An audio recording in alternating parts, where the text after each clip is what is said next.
Hey, what's up, guys? Can you hear me? Hopefully you can. Let me see the comments because I saw a couple of y'all already in there. Hey, what's up, Massive Panda? How you doing?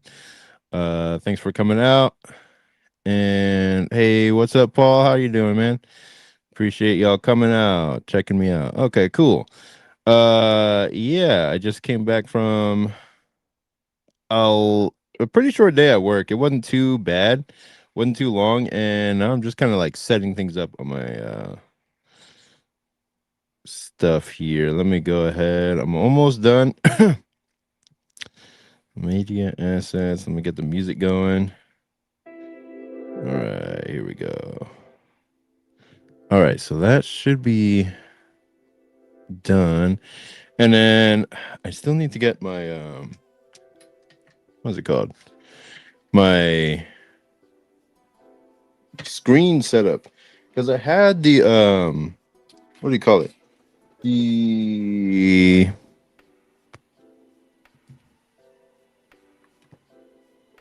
my what's it called? Dongle or whatever around here. My adapter, but it's not on me at the moment, so I just don't know where it is. Give me 1 second, actually.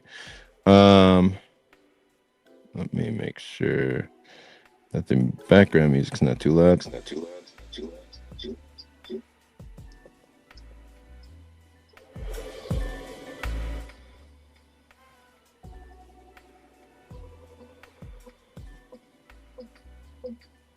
There we go. All right, cool. All right, so let me. Dope. Awesome. All right. Master Panda says, man, your panels lately have been looking on point. I've been really enjoying looking at your work. Hey, appreciate it, man. Yeah, I like to try to post some of those on whenever I have like a live stream going. I try to post some of the ones that I'm working on right now. And yeah, I'm glad you're enjoying it. I can't wait to get to like some of the later chapters to where I can actually like really show what I'm really trying to cook with Saintly. But right now it's still chapter one, so I'm like, okay, cool. I got some interesting things that I can show in chapter one, and right now I'm working on coloring chapter two, and I'm about to show like a really good page once I get my uh device found, and then I'll be able to show what I'm working on currently. So give me 1 sec, y'all. Let me see. All right.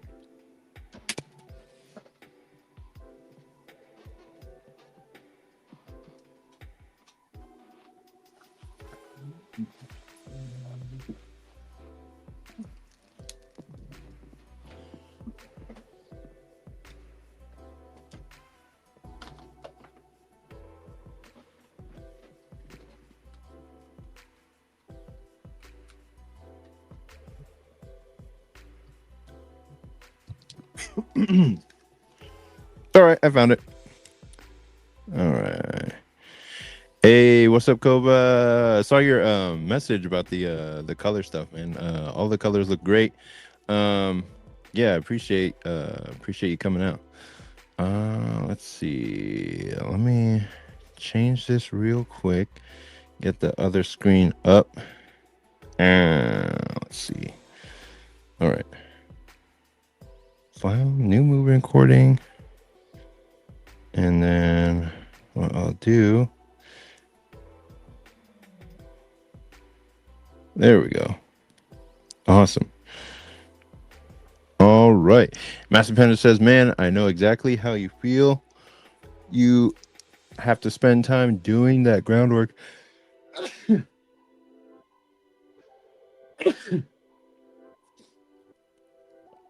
In the first few issues, establishing characters, world building, etc. But all that stuff, the best stuff is to come later. Yeah. Yeah, man.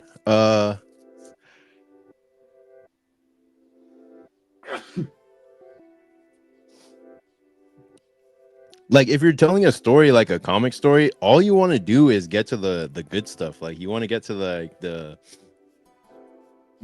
scary stuff. You want to get to like the relationship stuff.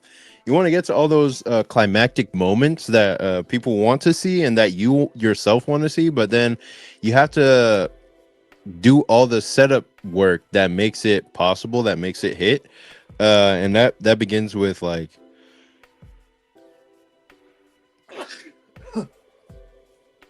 chapters and chapters of just establishing the characters and their in between, like their like personalities and all the kind of stuff that they do in between um with their lives and whatnot. So yeah. uh Paul P says, I'm working on a new character that has dragon wolf powers. Dude, you're working on a new character every single time, man. Every time we we are in a live, you're working on some new thing. I'm wondering, like, are you doing one shots or doing like strips? Because last time it was a mermaid type thing. If I'm not mistaken, you were working on a mermaid prince, and now he's got a dragon wolf, a new character with dragon wolf powers. That is gonna be interesting to see how that plays out. But yeah, that's dope. Okay, so let me turn on my screen here. Share entire screen.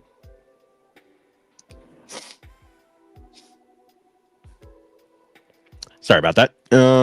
Let's go share.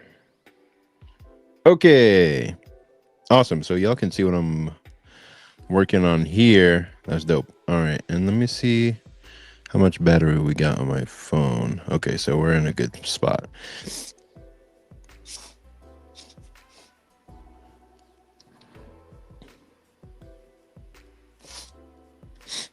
Okay.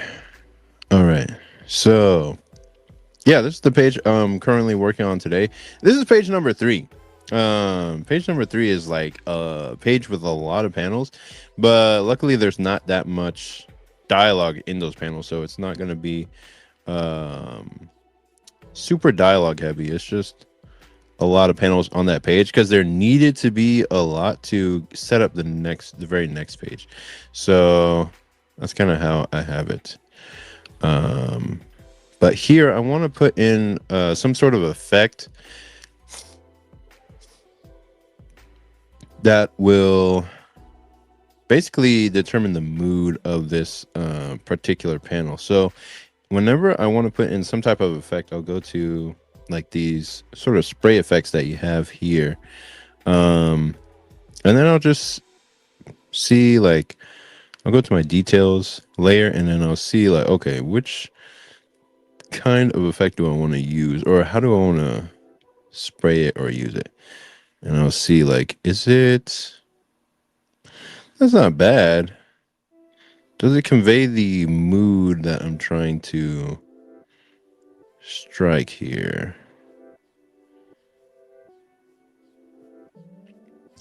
I'll try a different one and see if that also works. Paul says, I'm always creating new characters. Yeah, I'm also working on the Merman Prince. Yep, that's true. Okay. And Dale says, the top-down screenshot is well done. It's hard to get background to read well in a small panel. Appreciate it, man. Paul P says, I love your art styles. I appreciate that, dude. Let me see. The top-down screenshot is well done. Let me see which one that is specifically. Oh, yeah, probably this panel right here. Yeah, that's basically the same angle as the panel on the previous page. It's hard to make that work unless you know the relative sizes of all the characters, so that you don't make somebody accidentally giant. But yeah, it's not too difficult to pull off once you understand everybody's sizes and stuff. So this is page 2. So let me see if I can pull up page 1 really quick without destroying my computer. But let's see what we got here. Hey, Quinzel, what's up? What's up? How you doing? All right. Let me go to Saintly. Saintly. Man, it takes a while to get to the page I actually need. Okay. So this is page one. And page one and two is like so important that you make them like the best you can. At least to draw in the reader, bring them into the story. And so this is page one. This is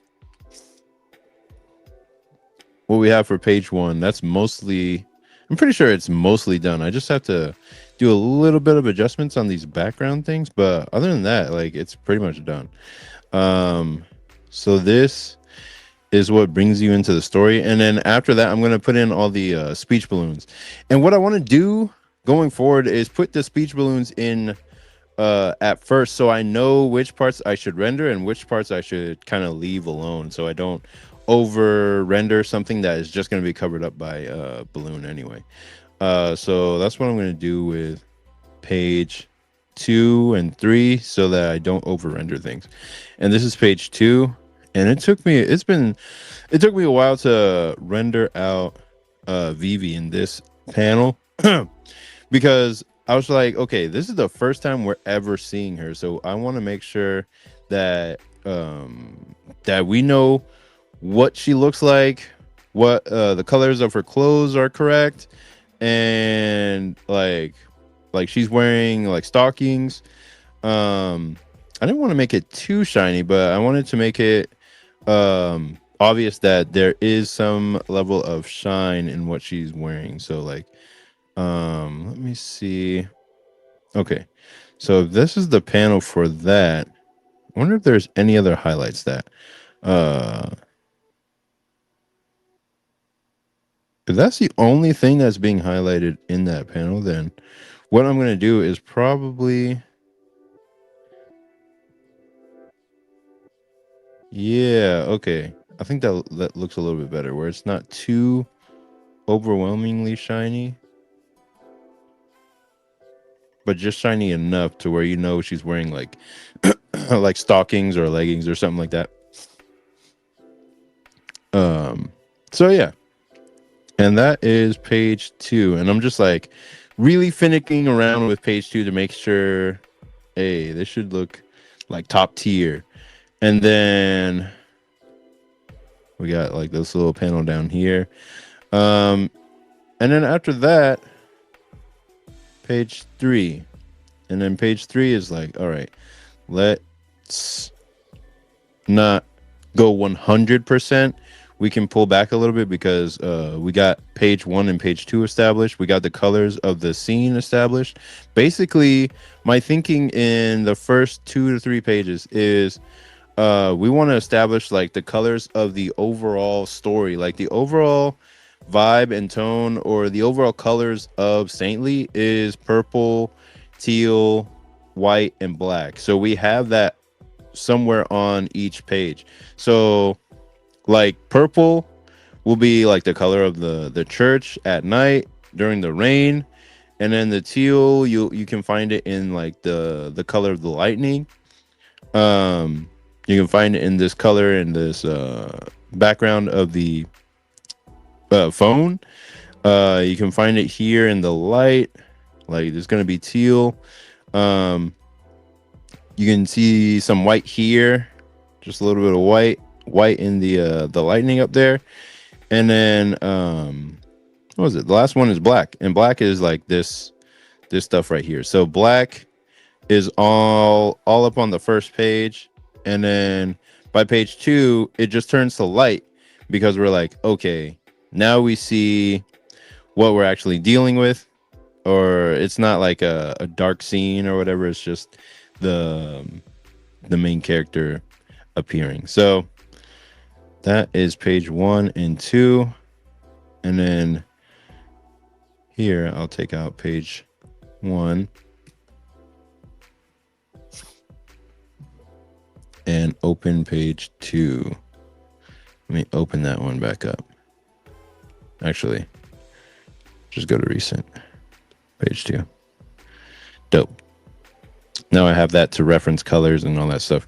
So Today I wanted to talk about a little bit about what Jim Lee was saying uh in his I mean, it's gone viral in the comics industry or in the comic stuff. Like everybody is talking about it, and I'm just like, I read that like a week ago already, and I was just like, yeah, okay. Like it just brings up that topic again of like manga versus American comics, and that is it's such a nuanced topic that can't really be covered in a simple way. Like a lot of people want to go with the argument of, let's say, oh yeah, manga is winning because American comics are too politically based, and it's too much, and people don't want to read it because of everyone's gay and stuff. Like that's part of it, but it's not the main thing. It's not the main reason why manga is basically eating Americans' lunch. What's up, Ichthus? How you doing, man? Appreciate you coming on the show and saying hi, man. We're just talking about like Jim Lee's comments on the manga industry and what is leading to basically Americans' failure to stack up. And I'm pretty sure there's a couple of things that there's always an angle to it that people aren't considering, that people aren't even like thinking about or talking about. Um, and here's a couple of things that spring to mind. First, um, there is one. There is nobody in the American side of comics who would ever.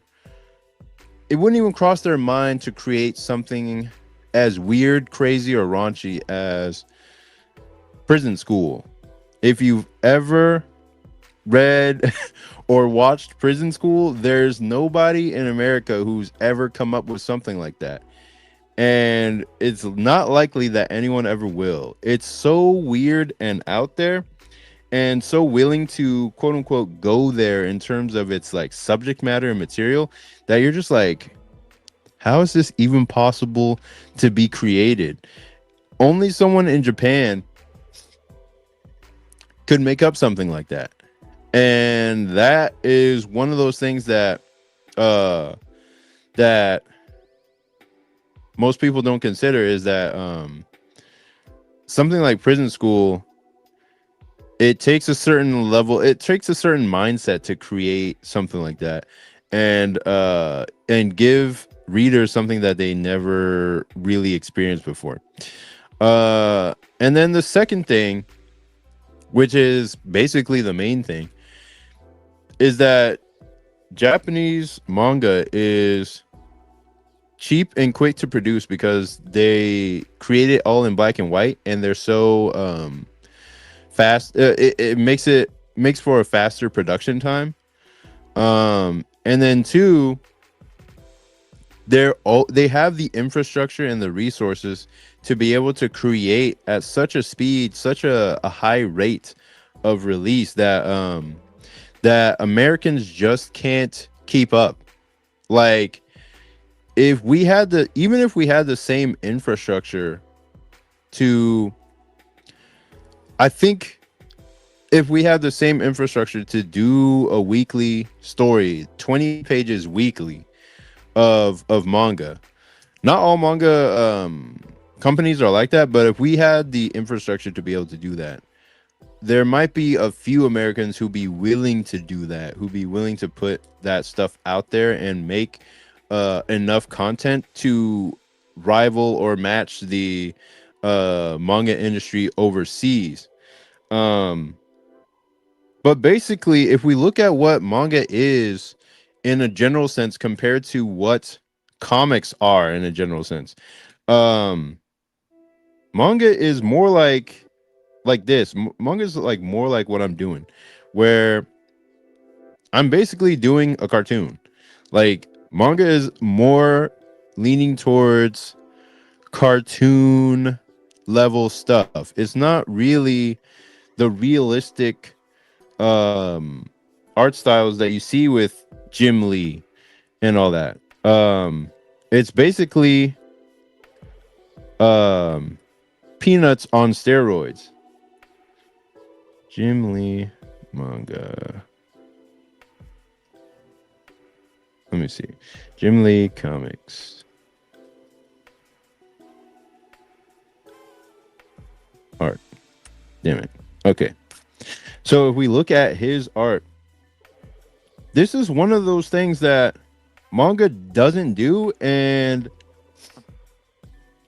almost never does. And that's one of those things that you should be proud of in terms of American comics, where American comics doesn't usually, or no, Japanese comics don't make stuff like this. They don't really produce things like this, and you really never see something like this in Japanese comics. It's going to be a little bit different. Like every once in a while, you'll have your My Hero Academia and whatnot, but for the most part, it's going to be closer to things like Death Note or Dragon Ball or Bleach or Naruto. They just have a different audience who likes and appreciates different things, but you're not going to see as much of this type of stuff.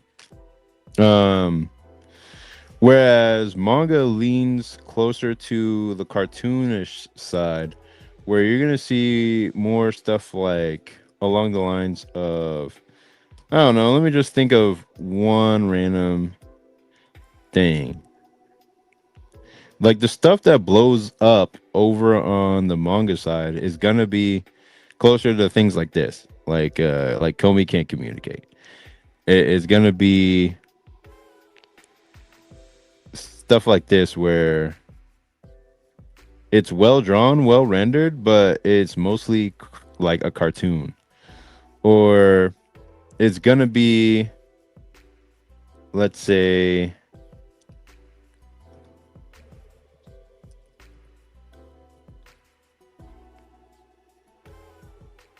stuff like this, black and white, stuff like this, where it's emotionally heavy hitting, but simply drawn and simply rendered to where it's easy to understand. And that's one of those things that manga excels at. It's like ease of understanding. Um, if you have something that's easy to understand, uh, easy to read, and also interesting, then people will gravitate more towards what you're creating. Whereas American comics can tend to be overly wordy sometimes. Uh, Let me see.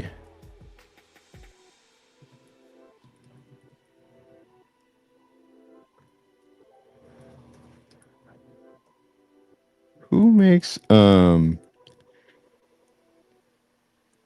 Batman comics? There's a guy, what's his name? He's making the current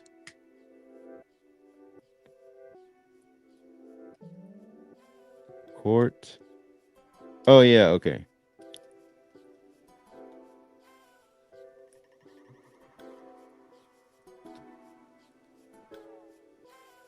There can be pages of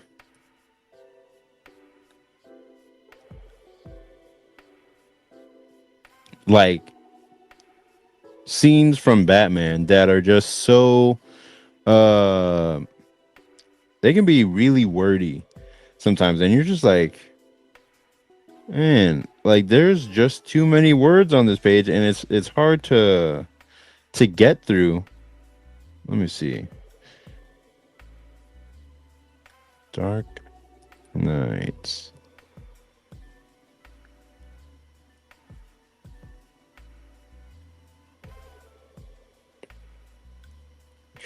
And that's partially why a creator like Frank Miller really succeeded, because he was a writer and an artist like most of the manga industry, and he had one coherent idea coming from his own mind, so he could easily like match the art to the writing as much as you possibly could, so that there was one coherent idea flowing through one vessel, one person. And so you had pages like this that were, even though there was a lot of panels, it was easy to read because he already had an idea, a full idea of what he was trying to create. Um, and then in Japanese comics, and I won't stay on this topic for too long because I do have a video about it coming out pretty soon. In Japanese comics, they just have a healthier readership. They just have way more people reading comics in general, to where they're just waiting, like they want the next uh they're just waiting for the next thing to come out. Like they all are ready for the next manga to drop, and it's just a much more, like, everyone's, I wouldn't say indoctrinated, but they they read manga from a young age and grow up reading manga. It's just out and about in their world, just like you can pick it up easily. Like you can pick it up off the street, like just be like, oh, hey, here's a manga or whatever. Like it's so readily available. It's so cheap to produce and print. Um, it's like toilet paper over there. Like it's just so they use dirt cheap materials to produce the manga. Let me see if I have one. Let me give me one sec.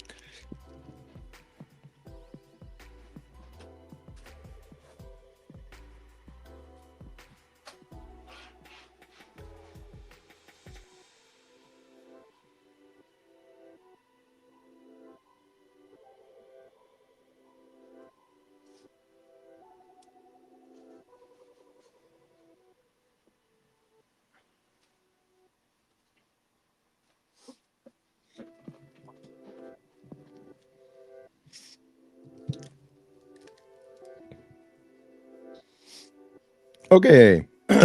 So if we look at let me make my screen big. So if we look at a manga like this, this is what they get in Japan. It's a pretty overwhelming cover with a with a, you know, the main series that they're debuting on the cover. It's not a debut, but it's like what they are presenting on the cover, and then it has a whole bunch of like words. This is from Shonen Jump, and this is what they produce and pump out weekly, and it's this size. It's like thick, like a phone book, and you flip through it and realize that the pages are actually pretty bad quality. Like it's not like the most, it's not super black and white. It's just like every, like if you're a top selling like manga, you'll have a color page. This is Gintama, but then the rest of the pages are just like black and white, quickly drawn, and it's not super, like, this page quality is just so that they can put the product in people's hands and show off the story. That's why story is so much more important in Japanese manga. Whereas with like comics, this takes like multiple people. This is the same size. This is a Superman comic, and this is taking like multiple people to put it all together. This is higher page quality, just slightly though. um, and then you have somebody who's doing the lettering. You have somebody who's doing the coloring, the writing, the drawing, the penciling, and the inking. It could be a separate person for each one of these tasks, but then you have like a higher quality product that they're putting out, and this is what is sold in comic book stores, but it's only in comic book stores. You're not going to find it really anywhere besides comic book stores and the internet, and it's not like super readily available as it is in Japanese media. And in America, like, we just don't have as hungry of a readership for these comics because we just don't have as much of a robust infrastructure as manga has. Um Let me see. This is supposed to be connected. 1 second.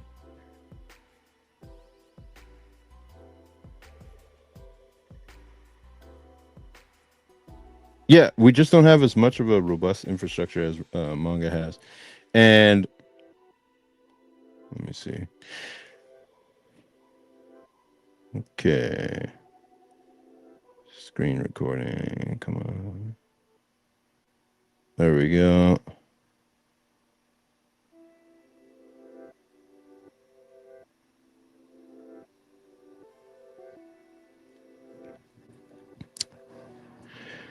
So, like,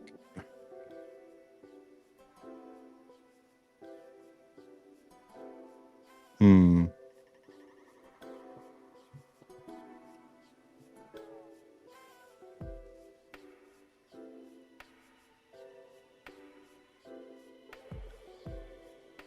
Uh-uh. Sorry, it's taking a second to get my iPad screen connected again.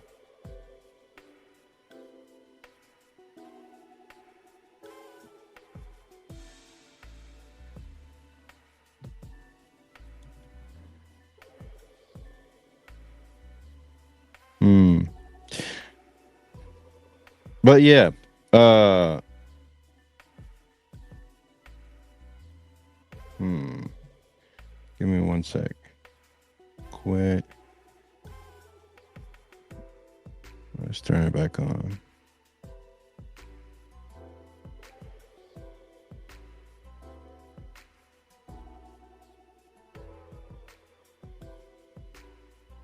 Okay.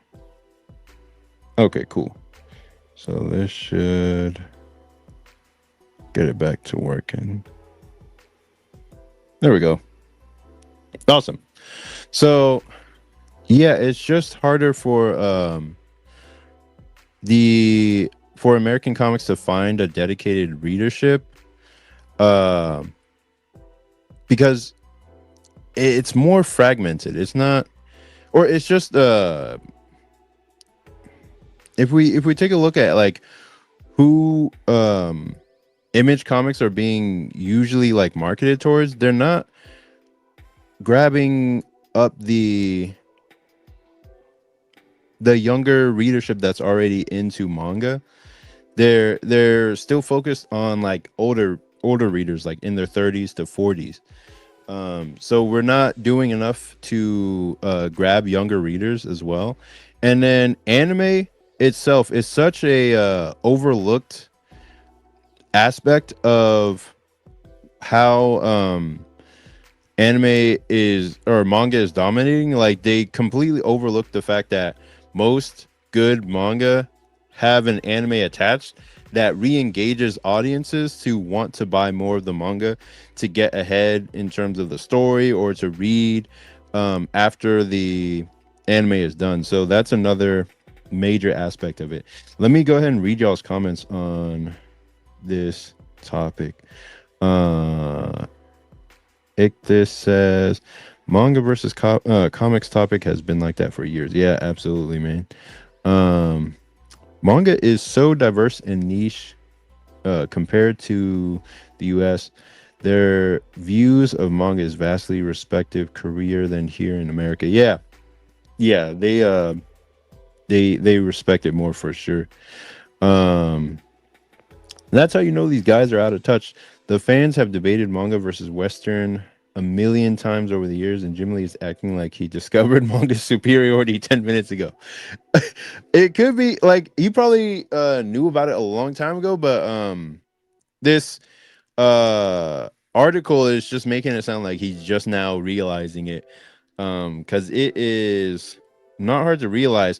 Like the American comics side has just completely fumbled the bag in terms of trying to get their comics out to a younger readership, and like they had a whole 10-year span of when Marvel was dominating everything in the movie scene, and they didn't capitalize on that, and somehow um like they just somehow didn't capitalize on that and push the comics forward somehow. So it's just like we are suffering because of that. Like they weren't able to plan ahead. um let's see. This feels like a bit like stereotypically masculine versus stereotypically feminine. Like, I guess stereotypically masculine in the comics versus stereotypically feminine in the manga. I'm not quite sure what you mean. Um, let's see. Said it's at a pause for the moment. The coloring. I that's just a separate discussion. Um, Comics worked a lot better as a trash medium where it was produced on lower quality material costing kids a dime. Yeah, exactly. They would roll them up and stick them in their back pockets and trade them around. Yeah, exactly. That's what it is. Like pulp material. That's the word I think you're looking for, because that's the way they still make manga today. It's not this super ultra rare item. It's just a quick thing that you can read on your way to work and then put away when you're done with it. Like people buy Weekly Shonen Jump just to read them really quick, and then when they're done, they don't really even collect them. They just throw them away. Like, and then you can get, if you're lucky, you can get Shonen Jump out of the dollar bin or whatever. Like we over in America consider it like a niche item, this cool item of getting like a a big manga thing like this, but it's really more like pulp over there. It's like more like trash. Like they don't give a fuck about these like issues as much as we do. So yeah, it's a different type of item over there. uh Master Panda says, but now all this overpriced, high quality prestige chromium collector variant for a rebooted fake issue #1 cover stuff has made a lot of actual readers lose interest. Yeah, yeah, for manga, not manga, for comic type stuff, man.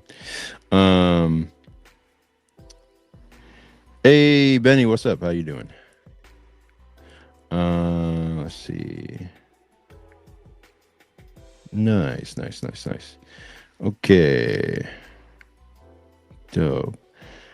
DC and Marvel are trying again with manga. DC experimenting with the digest format called DC Compact. Marvel is collaborating with Viz using their characters with manga artists. Um, yeah, they're always trying to do something with manga, but they usually miss the point.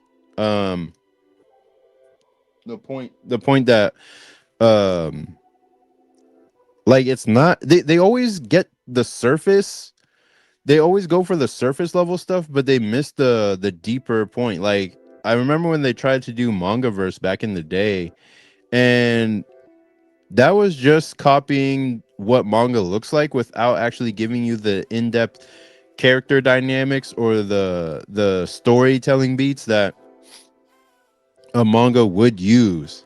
And a lot of that has to do with the fact with like the time and the page count of American comics. Like manga has dozens of chapters of 20 pages each to go into the deep emotional content of each character over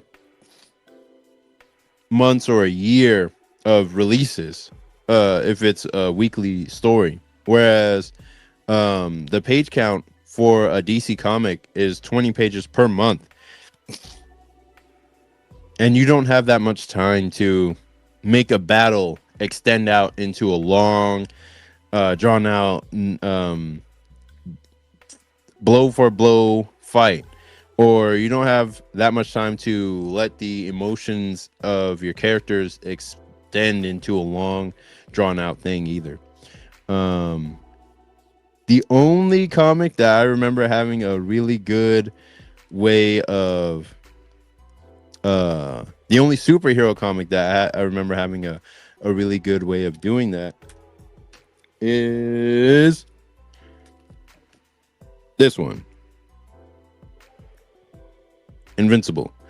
Invincible is the only one that was successfully able to copy the manga format and then turn it into an anime in the same way that manga and anime do in Japan, because it had one overarching story with one main character who we follow all the way from the beginning to the end of his story, and the art inside looks highly cartoonish, highly stylized, and highly emotional, where you can tell the emotions and read them very quickly on the characters' faces and really understand, like, okay, this is what they're feeling. These characters are in love, or these characters are locked in battle, or like you just it had the perfect art to carry the type of story that it was trying to tell. It was very highly emotional, and it was basically a soap opera, just like a manga is. This is the battle between Invincible and Conquest, and that was one of the best fights I ever read in Western comics. Um, just because it was so well done. It felt like a Dragon Ball Z fight in this comic, and this is when it truly felt like a manga to me. I was just like, yo, every chapter I was just like, man, this is like crazy. This is amazing. Um, and the quote unquote anime, like the anime of Invincible, keeps the story. What's the word? Following the manga close enough to where people are like, I gotta read ahead so I can see what happens in the future of this book. And it made a solid IP that people could gravitate towards. Let's see. Dale says a large portion of the old guard comic book audience who grew up on Image Comics automatically dismiss the simpler cartoony style of anime as wimpy or girly. Yeah, yeah, that's true. And uh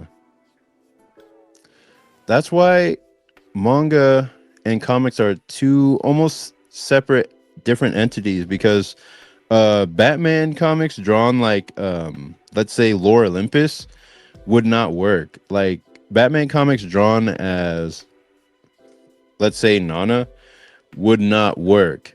It would just be laughed at. It would just be like a joke. Um, but in comics, there is a space for comics like that, and that's in web comics. That's in smaller press comics, but it's a lot harder to find those types of comics being made because the readership for them is hard to break into. I'm not sure how to put it. I don't have the full thoughts on that right now, but yeah, there the readership for like classic Batman comics is going to be hard to get into a different type of story. Spider-Man has had good manga. Yeah, they've had good manga, like actually made manga and that kind of thing. Let's see. Icta says, heck, if anything, more with the Korean culture with webtoon space. If anything, more with the Korean culture with webtoon space. I know they're trying to get new IP that is safe with a fresh take and a fan base behind it with these webtoons creators. Yeah, yeah, they're trying stuff, but I don't know what's gonna actually like stick with them. Hey, what's up, Zayd Comics? How you doing? Appreciate you coming out to the show. But yeah, we were just talking about the whole Jim Lee situation, and now I'm going back to making my comic. Okay, so I think I figured out a good tone or a good like texture to use in this little area here. So I'm gonna go ahead and continue with that, and then in this little space right here, I'm gonna put another one as well. Here's what I'll do. I'll just hit select. There we go. And then I'll go to the details layer, and then I'll spray that down over here. There we go.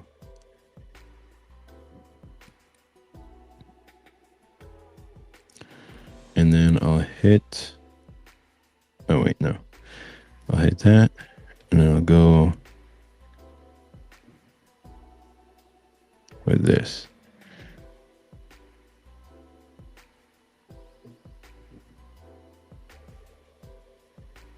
There we go.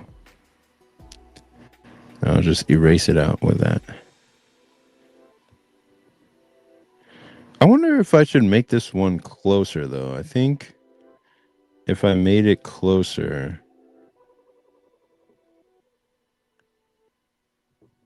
let me go ahead and big it up. There we go. And then I'll back up.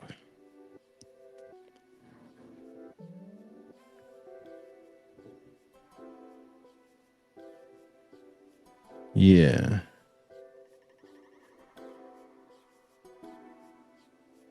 And then what I want to do in the very back is just deepen the black. That's there. There we go. And there we go. We'll have that. Benny says, I watched that Lookism cartoon. That was fun.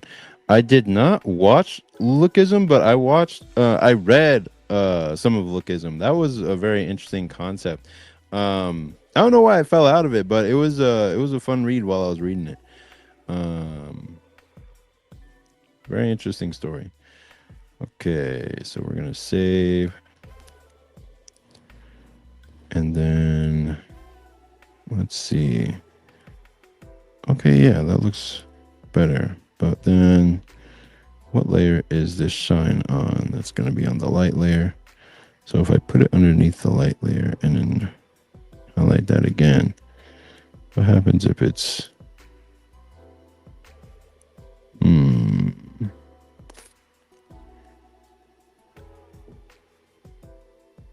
Okay, yeah, it looks better that way. I'm going to leave it like that.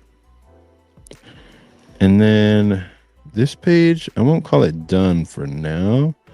What I want to do is go here, select this, then take the light. Do I want to do highlights or reflected light? And then put some more of that blue color here, and then just do a little up gradient like that.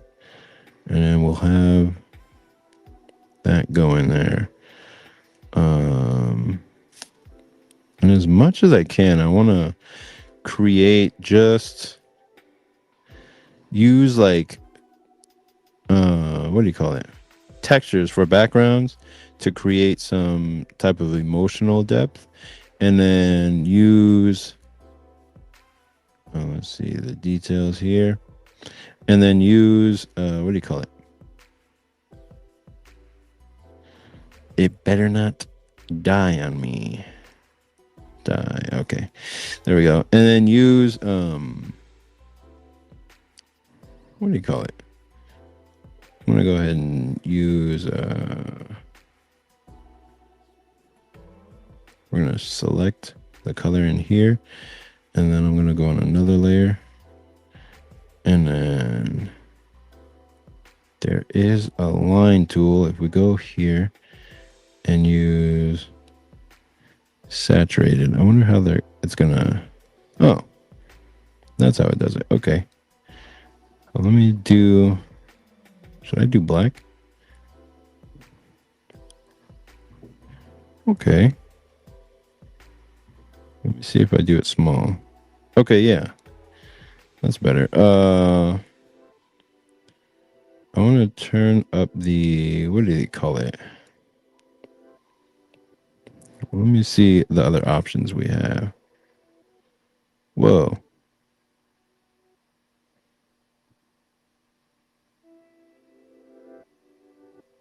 That's not bad. It doesn't, it's not horrible. Um, Let me see. I'm gonna keep that just as an option in case, and then make another one. Let's see how this looks. Oh hell no. Okay, let me. Whoop. That's not bad. Okay. Let me make sure the music is playing. Yep, it is. Man, I am ready to take a break. Not from like making videos or anything, but from working. So I finally have gotten like usually by the end of the month, I'll just take a quick break where I'm not doing any type of work for like a few days or so. And that way I can just sort of kind of plan for the next little bit of the next burst of work that I'm going to be doing. So I'm planning to get on different like apps, different grids so that I can maximize the amount of work I'm getting or able to get at any point in time. So anytime that one app is dry, I'll just jump to the other one. But what I'm focused on for now is just setting up my resume so that it is able to get the most amount of like hits for a job on Indeed or LinkedIn. And um just give me something that I can stay at for a long time and don't mind doing and it's not boring. I mean, it can be boring, but like as long as it's something I can do for years and do that on the side of my comics, uh yeah, that would be preferable. I don't want to do something that I have to get like a certification for cuz I don't want to spend like several months going through a course or paying for a course. Like if it's something I can learn on the job, then I'd prefer to do that. So I'm just gonna do it that way. And then if it's a job that's nearby, close by, then even better. I'll just be skating to work or walking to work and save on gas too. So uh yeah, all of that is in my criteria in terms of getting this next job that I'll stay at for a long period of time. Because while I do want to make it as like a comic creator, uh, that's gonna take a little bit of time because I have to build up pages. I have to build up pages that I for the story that I'm creating, and then I have to build up well the infrastructure is already there. I have my YouTube channel, I have my email list and all of that. So all of that is there to set that up. Um but to get to a point where I can consistently draw like one-off illustrations, create like prints and stickers and go out to conventions and stuff, that is more closely aligned with the goal that I have in mind. So that is what I'm attempting to do here with my stuff. So here, if I take this and there we go. All this background stuff doesn't need to be like fully overly done. Let me make sure this is the right color. And then make sure that this is also the right color. Man, can't wait for this break. I'm just gonna be chilling, man. I have needed this for a while, so I'm just gonna be. What am I gonna be doing? I don't even know. Well, it's always work anyway. Oh hell yeah, I got you, bro. Yes, dead ass bitch. Yeah, I had to kill like some type of fly on my thing. It was bothering me. Um, let's see.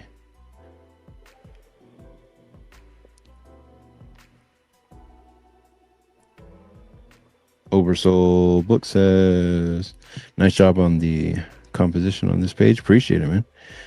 He says, "Yeah, that would be cool, but it's also good to have more skills, especially times are hard." Yep, absolutely.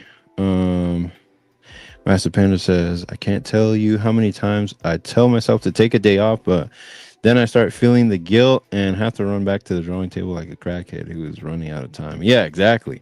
Because that's what it feels like. That's what it is. Like you are running out of time in life. Yeah. Um, you only have so many years to create your comics. I'm not even talking about taking a break from making comics. I'm talking about a break from work.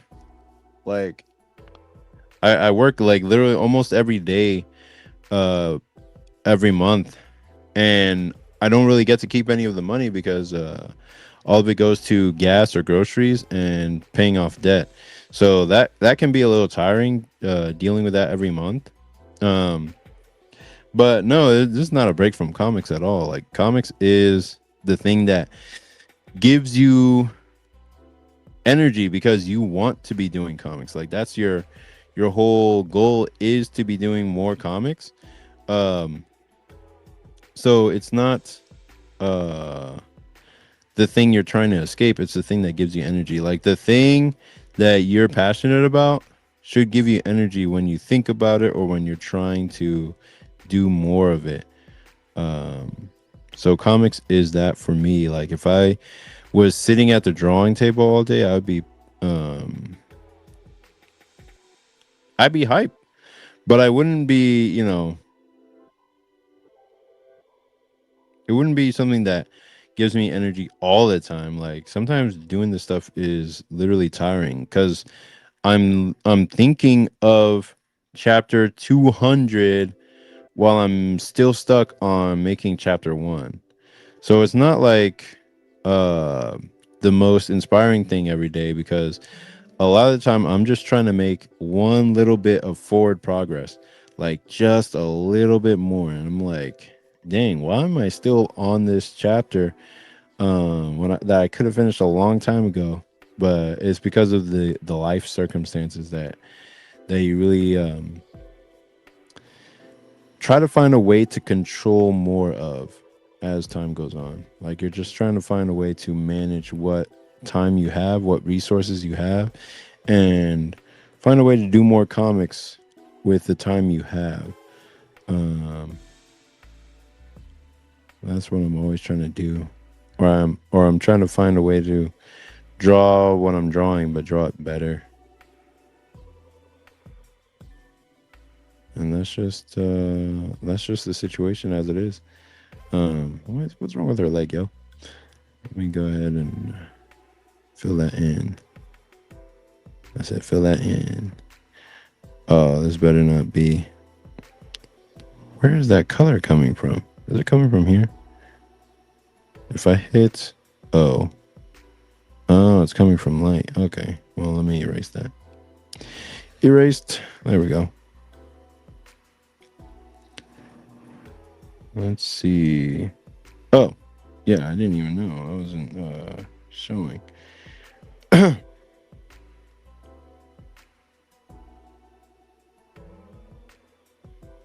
Not giving into the fun and peace and going back to sleep and dreaming. Yeah.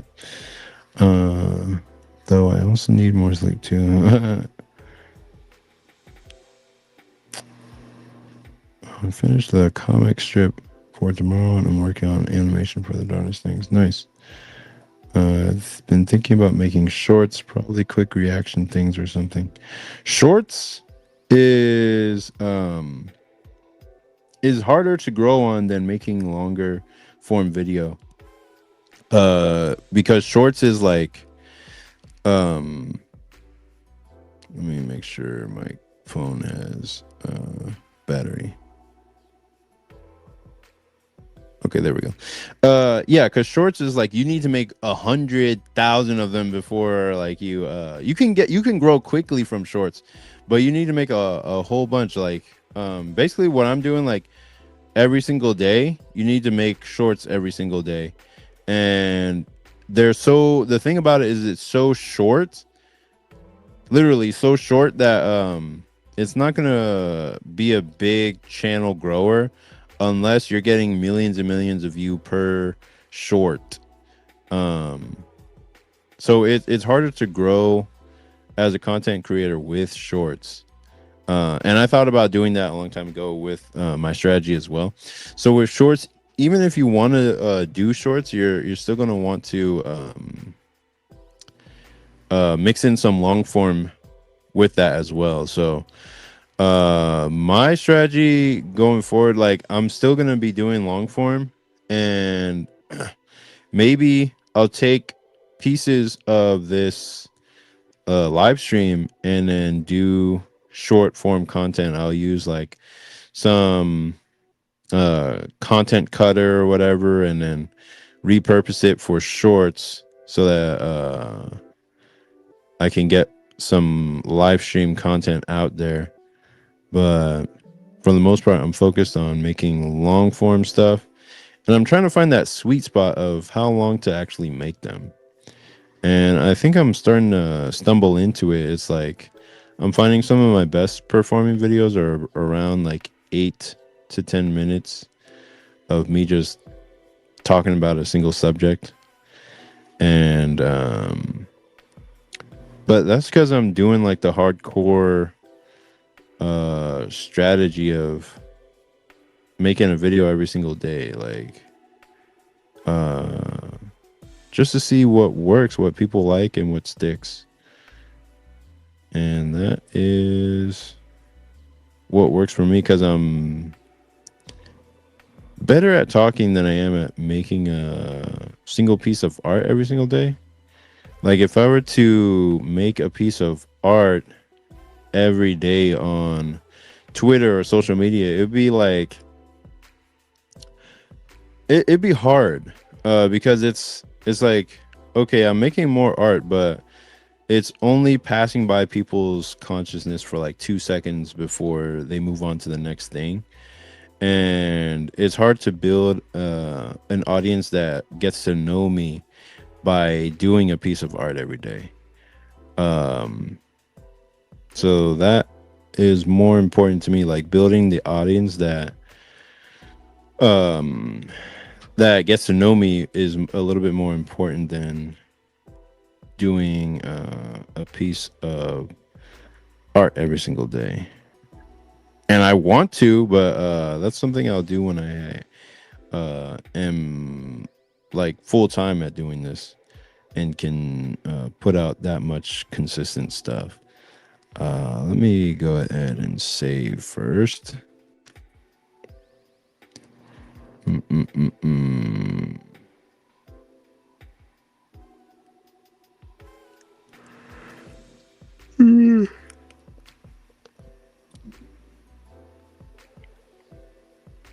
Mm-hmm.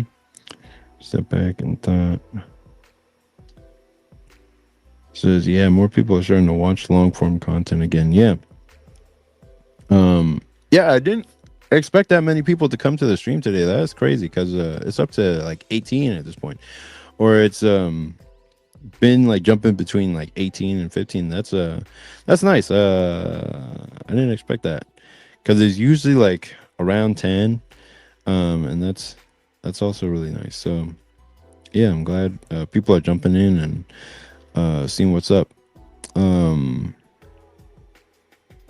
Let me lower. Let me make this, yeah, just a little bit higher and then less saturated. Deselect. Okay, cool. Yeah, that looks good. Yeah, we'll make this place purple, and then I want to make this color the same as that. So we'll select all. There we go. Nice. Nice. Okay. So I wouldn't call this page fully done just yet, but it is just about there. I need to do more with this page here, so or this like panel here, so it's not like all fucked up like it is. But yeah, I'm enjoying like the look of this page, and I need to finish this panel here. So once I get the main look of the page to a certain level, I'll start going in panel by panel, like, okay, let me make sure all these mistakes are cleared up, the flats are correct, and all that stuff. And panel by panel, start to correct things. Like in this panel, I want to move Vivi so that she's not looking like she's the top half of this guy. So I want to move her probably closer to this space over here. And yeah, I'll be making little adjustments with this page as time goes on. So now I am free to move on to page 4, and that I can do that knowing that I have more of the, let me go to open, let me go to page 1 actually, just to make sure I have the colors right. Okay, so if I go to the flats, okay, thank God. People can see the actual screen, and I'm not just waffling around. Okay, good. And now that I have like most of the scenes, most of the scene like colored and figured out the colors of the scene, I can just sort of stick to that and not have to jump all over the place in terms of the coloration. I can just be like, okay, this isn't supposed to be this color, and then start coloring things based on what I established in the previous, because I'm happy with what I have over here. Let's see.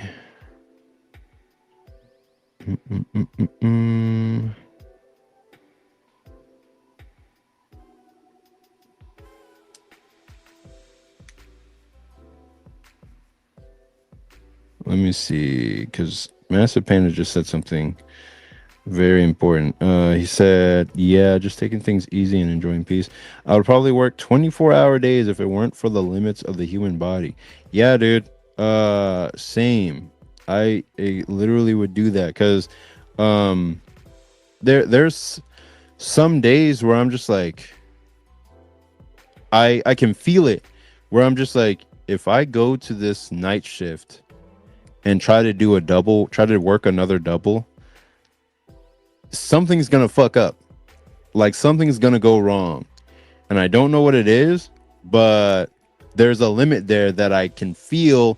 If I try to overcome it, it's gonna mess up. It's not like in anime where you can just become a Super Saiyan and you know, overcome your limits and all that stuff. Like there is, like, I can't just be like, oh yeah, I'll just ignore my body, and actually I can, and that's part of the problem. It's like I can just be like, oh yeah, I'll just ignore my body and fuck around and just go work double shifts every day for a week or whatever, and try to do that.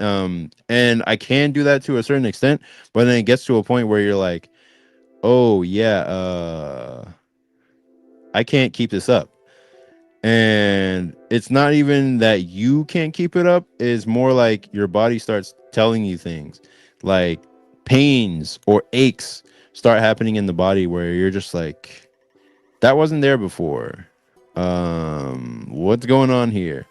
And you realize, like, yeah, I gotta dial it back, or else something is gonna permanently fuck up, and then you can't work, and then what's the point?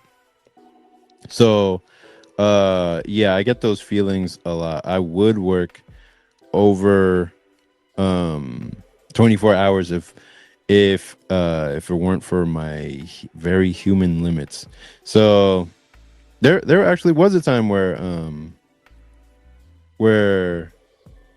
I I didn't work 24 hours, but I was up for 24 full hours in a day. And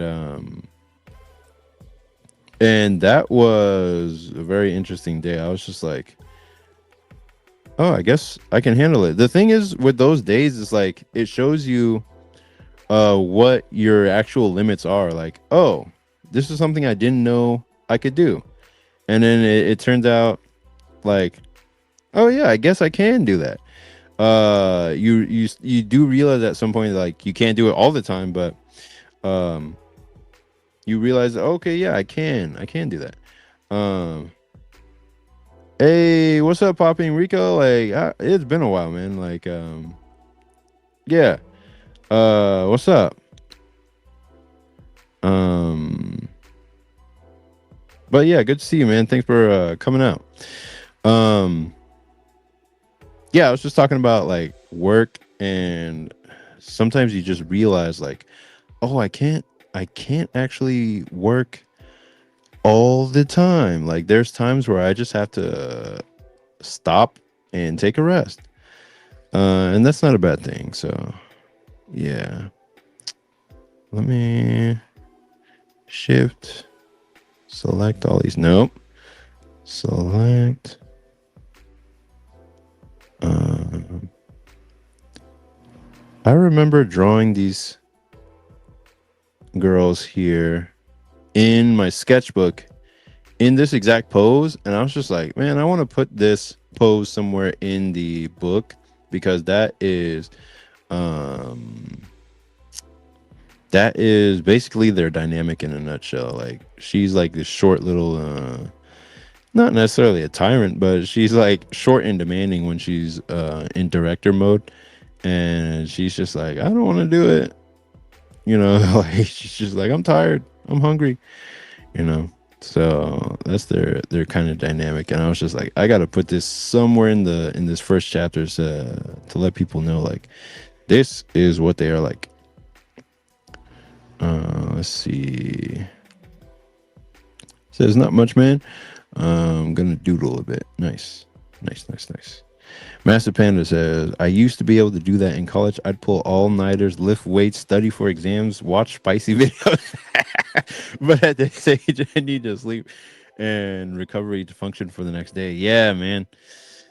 Like you would be able to do it all back in those days, and even then I would still like sleep at a reasonable time, but there were times where it's like I had no choice but to pull an all-nighter, and I would do that, and I'd be like, man, I guess I have the ability, the capacity to do that. Um, and it's like now it's just like I can't. I need to be able to function, and I need to be able to drive. If I can't, if I don't have enough sleep to where I'm able to drive correctly, I'll be falling asleep at the wheel and probably get into a crash. And that stuff is like you can't just get hurt and it'll be like having a free school day where you're just in home, you're just in bed home from work or whatever, and you don't have to go to work, and your mom's taking care of you and all that. If you miss work because you're sick or tired or injured, you're missing money. Like there's no money coming in, and you got to figure something out. Like there's nobody there to save you, pretty much. Like it's not a, oh, I'm sick and I'm staying home from school. Like no, there's no. It's not that vibe at all anymore. It's like, okay, I need to stop being sick as soon as humanly possible so I can get back to work. Popping Rico says, I was like that with I was like with my last job, I would lose sleep constantly. Yep.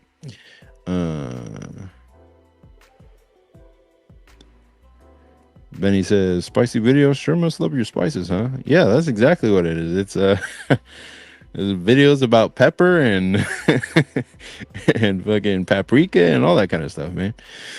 Used to pull all-nighters, lift weights, study for exams. That's a lot of stuff in one night. Like watch spicy videos, all that stuff, man.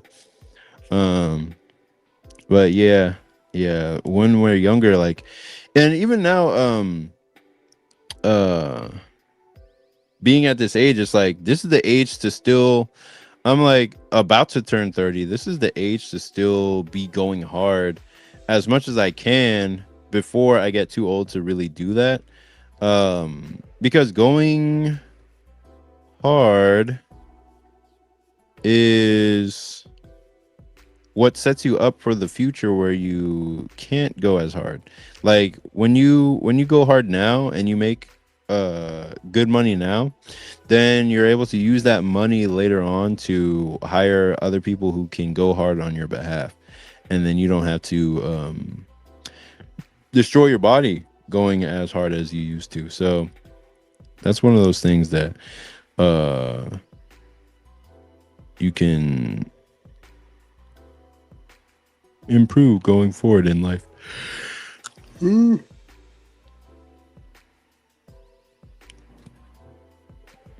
Oh, I guess it's the correct color. Okay.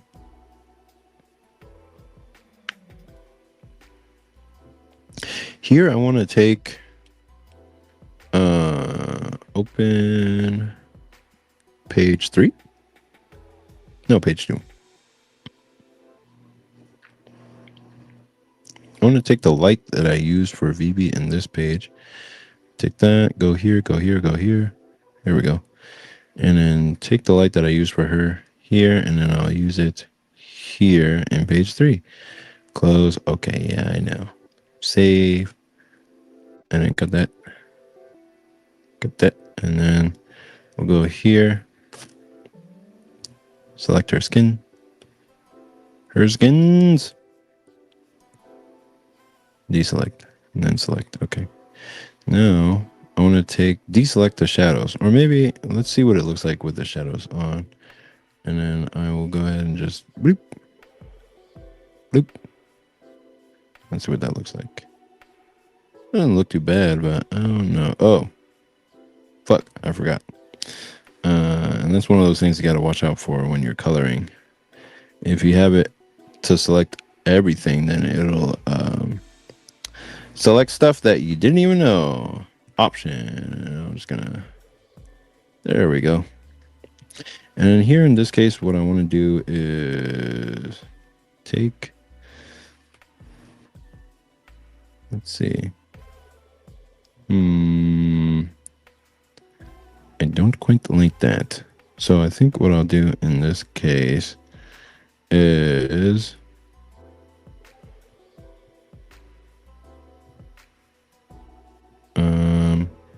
first of all, I'm going to go ahead and Command Option the shadows, or maybe I'll go to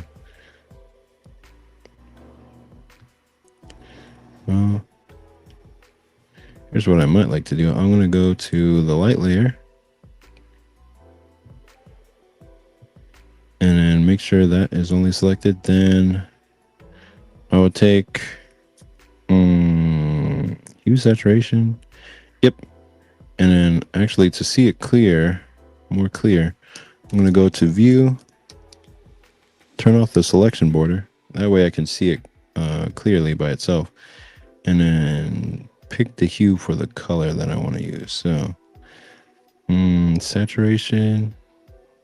Yeah, that's not bad. Ew. No, that's too blue. It makes her look either pale or sickly. I don't want it to be too red or too yellow. Yeah.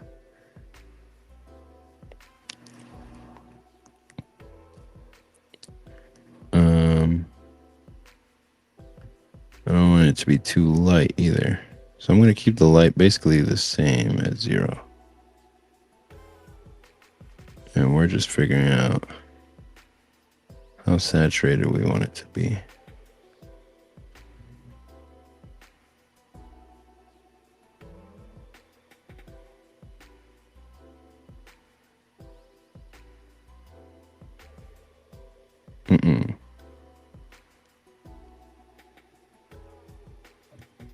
Okay, that's fine. Save it, and I'll just have that.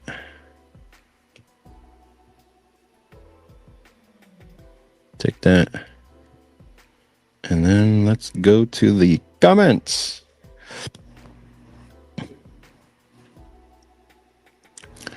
Oversoul says, used to work out way more, now I don't anymore. Really got to change that soon. Yeah, it's always good to have some type of workout routine.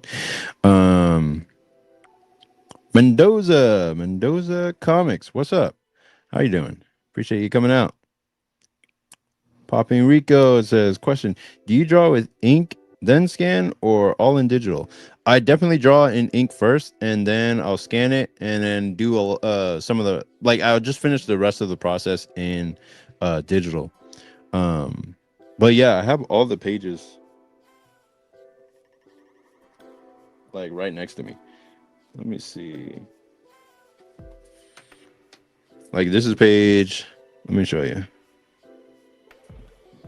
Like this is page 3 I was just working on.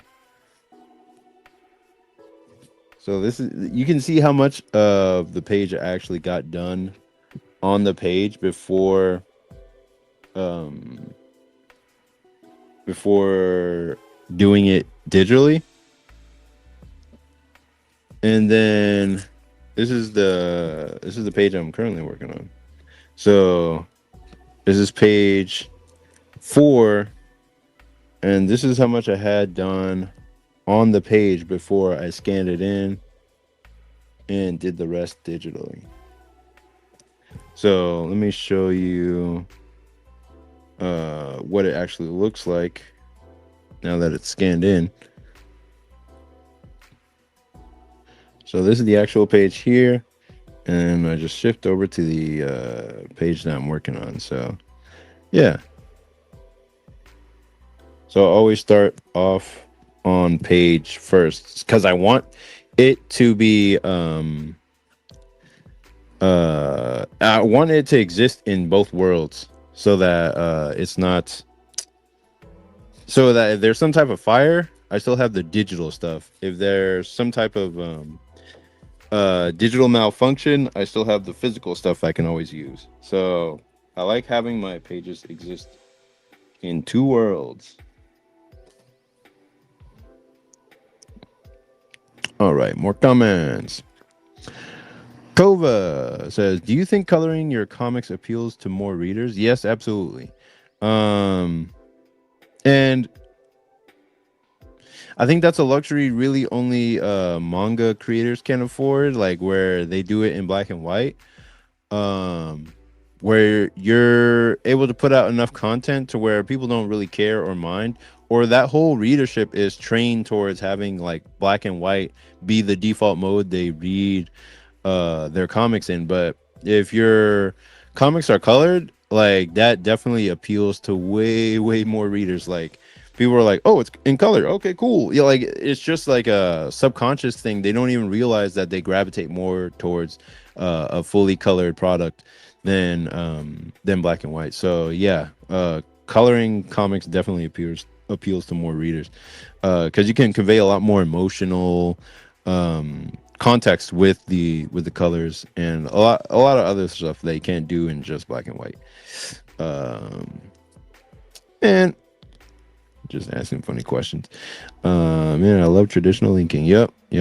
I love doing it traditional league too, but I haven't been able to ink anything in a long time. Like I just don't have any time to draw besides a little doodle at night before I go to sleep. Poppy Rico says, dope, what size, paper, and space borders? Size of the paper is going to be 11 by 17. That's what we were taught to use in the Kubert school.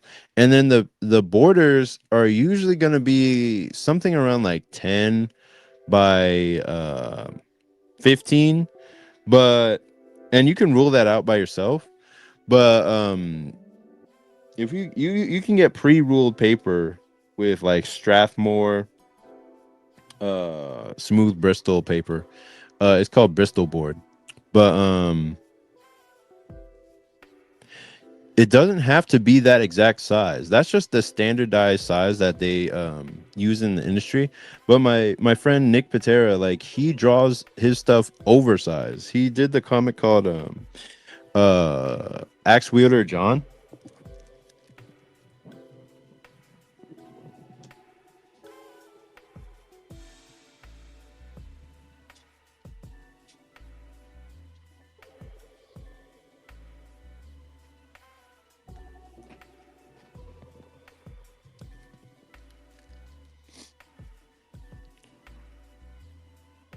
All right, he did this comic called. Okay, so that's still good. All right. Yeah, he did this comic called Axe Wielder John. And basically every panel of this comic, this is 2 comic pages put together. But if you look at the beginning panels of the story, are these the is this yeah. The beginning panels of the story, when he was showing me them, this is like 2 comic pages put together. Actually, no, it's more than that. But each one of these panels is a page, like is a full 11 by 17 page is each one of these panels. Like when I was seeing him work on it, like because I'll be in his studio just like working behind him doing some other stuff, and he'll be drawing. He was drawing the pages, and each like this one panel is a whole page of 11 by 17 comics. So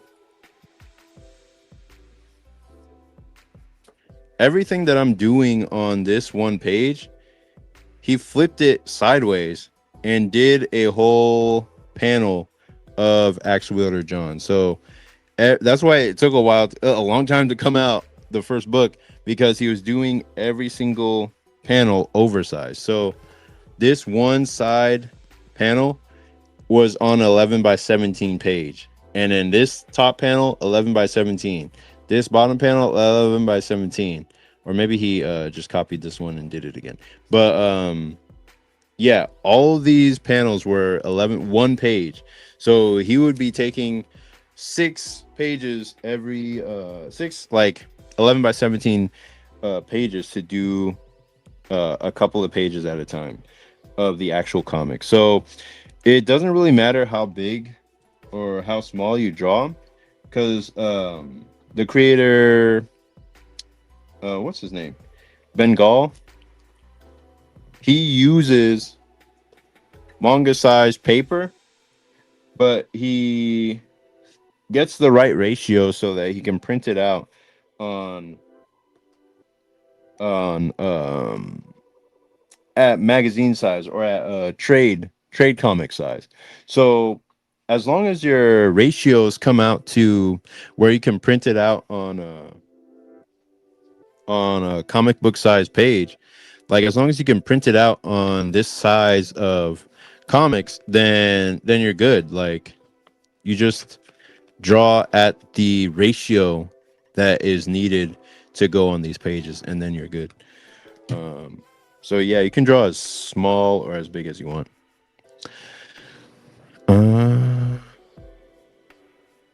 Let's see.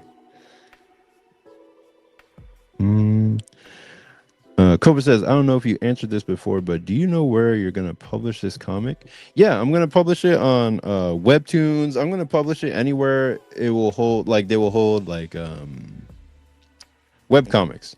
So it's going to be on Tapas, Webtoons, maybe Comics Fury, Global Comics. It's going to be everywhere that you could read comics online. And then I'll probably do its own website. Probably going to be called like saintlycomic.com or something like that. And that way it could be published everywhere and probably like lead back to a Patreon or something. So I'm coloring the pages right now, and the colored pages are going to be what's fully published when it's time to put it out there. But right now I'm just like building that buffer, and I'm hoping to try to get like 100 pages of this comic done this year fully colored and ready to go, so that by next year I can start actually premiering it. Right now it's online for on my email list for people to read, but it won't be like fully out there until um next year probably, just because of the speed I'm going and all these jobs I'm doing. So yeah. uh Master Panda says, I remember Ed Piskor switching to 9 by 12 format in the middle of his first Red Room issue, if memory serves. I thought about following suit, but I realized I need 11 by 17 for the details. Yeah, the details is why my friend Nick was using that, like, higher, like using one page per thing, because he wanted to put per panel, because he wanted to put all the details in there.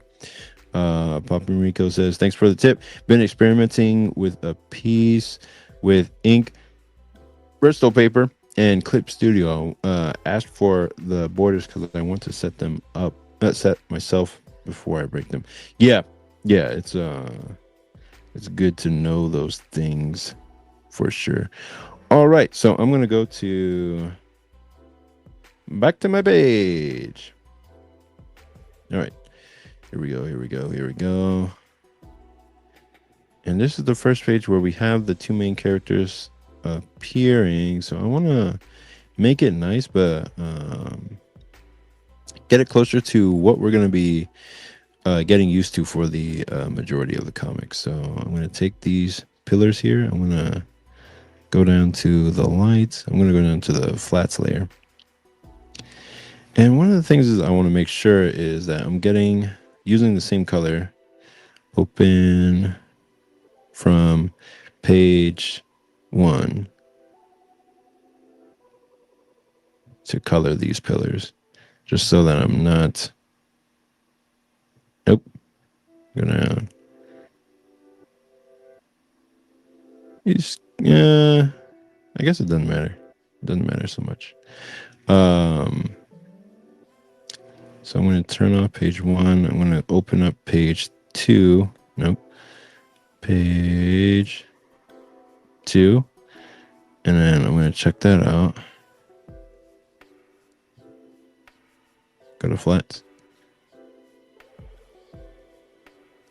Okay. What the? Turn off page. Let me see. Okay, yeah. It's the same color. Good. Now I'll just start using that on these. There we go.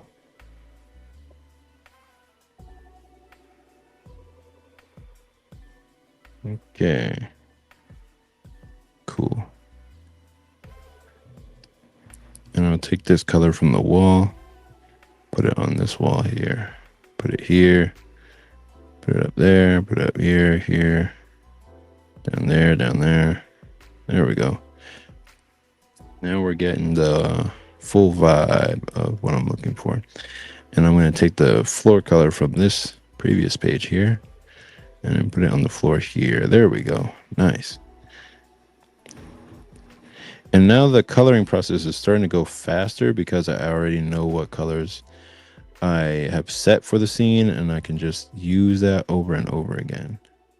And purple really fits for the vibe of Saintly and what I've been going for, because it's all really based on that first image that I ever painted for Saintly, that first cover image. And that thing is outdated because it's not even the exact character designs for what Vivi and Chelsea look like right now. But I just use it because it's the only like full illustration I've done of those characters since their conception. So I was like, fuck, I don't really like, the only other thing has been the comic itself that gives you like full illustrations of what they look like now. And that's because I just jumped into the comic. I was just like, all right, time to go. Like, let's fucking go into it. I didn't do anything extra. I was just like, yeah, let's just jump right into telling the story. and not waste too much time trying to do like character sheets or whatever. I was just like, fuck, let's just go into it, man. I don't give a damn.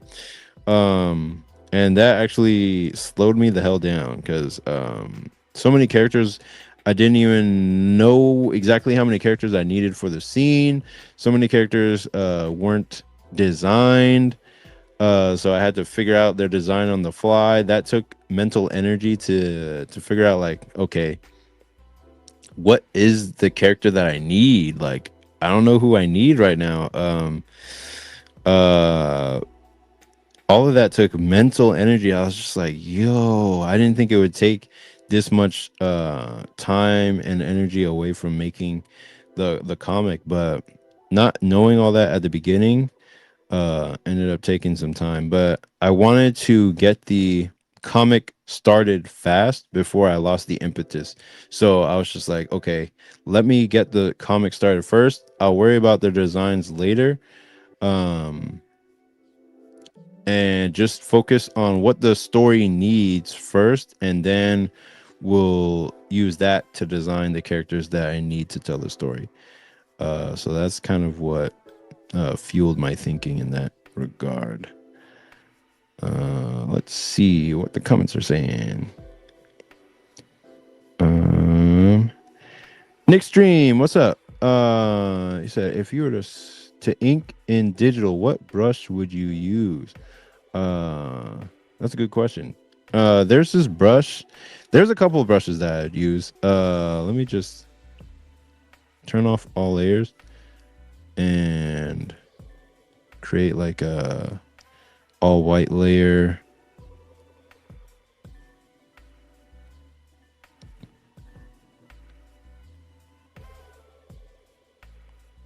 Okay, create an all white layer and create a. Oh, I wouldn't need any. Just use black. There's two that I would use. I would use this Real G pen, which gives you see, if you see, look at how big it is. This is it gives you that roughness of, it simulates the roughness that you would find on paper. Uh then the other one that I liked a long time ago, which was like this Hemog pen. I don't like it as much now because it doesn't give me the lines that I like using. But using this Hemog pen, I used to be able to get lines that I was like interested in. But as long as you're getting the lines that you want to use, that's the type of pen that you would use. But what I really liked was this uh AA ink brush. It's a free pen that you can get on Clip Studio, and it has the nice taper at the end of it, to where if you want to feather out lines like this, it'll give you a really nice taper at the end of it. And it's better than the Hemog. I didn't like how the Hemog would be like thick at the beginning and thick at the end. um and the Real G pen, let me make it smaller so that it'll give me the pool. Like, the Real G pen is what I use mostly because it functions the same way as the AA ink brush, but not quite in the way. Uh, it doesn't work the exact way, like the same exact way. But I do prefer using the Real G pen whenever I do ink digitally or do uh, digital touches, like touch ups and whatnot, because it's it's just simple. Like, you don't have to overcomplicate it. As long as it gives you the lines that you want to see, and it's easy for you to use, then go with that. Let's see. Massive says, yeah, that promo piece. Let me see. Yeah, that promo piece that you used for Saintly has an awesome perspective and energy to it. I love that image. I appreciate it, man. I think I'm not gonna change too much when I do update it to their current what do you call it? Their current designs. I'm gonna keep it pretty much the same and uh make them more like just update their designs and keep the general gist the same. Um it's cool seeing other artists on here. What stuff have you guys been working on? Oh, okay. All right. So I'm gonna turn off this light layer and then I'm gonna go. Ouch. Where am I gonna go? I'm gonna erase this. This should be white around her head. Boop. Yeah, just like that. Oh hell no. Let me see. Apply to connected pixels only. Okay, good. There we go. No. Oh, that's why. We just have to.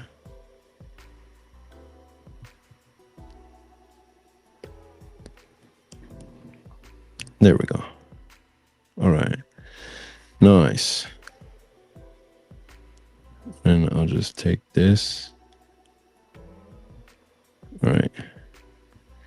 I'll put some white back in there.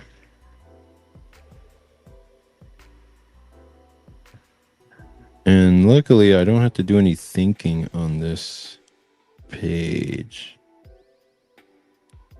because all of the thinking was done at the beginning or when I created it. So I don't have to come back and do extra stuff to it. I just have to focus on coloring it, making sure all that stuff is there. So I have a color set that I use for Chelsea's colors, and then her eyebrows are a certain color as well. So I'm gonna go ahead and paint those in there. Nope, it's on the shadow layer. There we go. And I like to get every single pixel just right, even though it won't really matter. All right, let me see if I can just, fuck. I'm gonna have to color it. All right, here we go. Nice. All right. Cool. So, newbie 2D. Let me see. What's up? He says, I need to learn Clip. Yeah, that would be a very, very solid investment. Clip is, I always considered Clip Studio very robust to the point where even after Procreate came out with their $10 like app, I was just like, yeah, I still need the robustness of Clip Studio. And what I mean by robust is like it can handle a lot or do a lot, and there's a lot of fail safes in case things don't work, to where you can just easily find a solution and fix it in case something doesn't work out. So yeah, I especially loved it for its perspective tool. So those are the things I use the most on Clip. Okay. All right. Here we go. There we go. And basically it's kind of like color by numbers. Yo, what I said earlier about like what do you call it? Making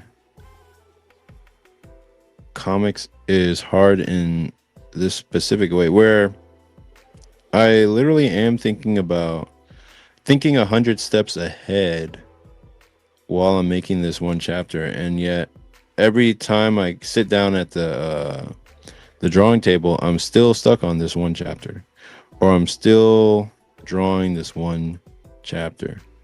So all my energy has to come back to the present moment. It has to come back to what I'm working on right now and focus on finishing that before I move on to the next thing. Like it is um very important that I just focus on what I'm currently working on and not try to skip ahead or jump steps. All right, here is what I want to do. I'm going to go ahead and do this, make a new layer so that I can just fill and get it all in there. There we go. Next, I'm going to do the same thing for this.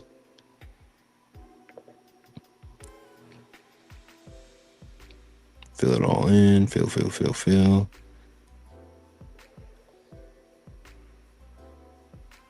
There we go. Fill it all in.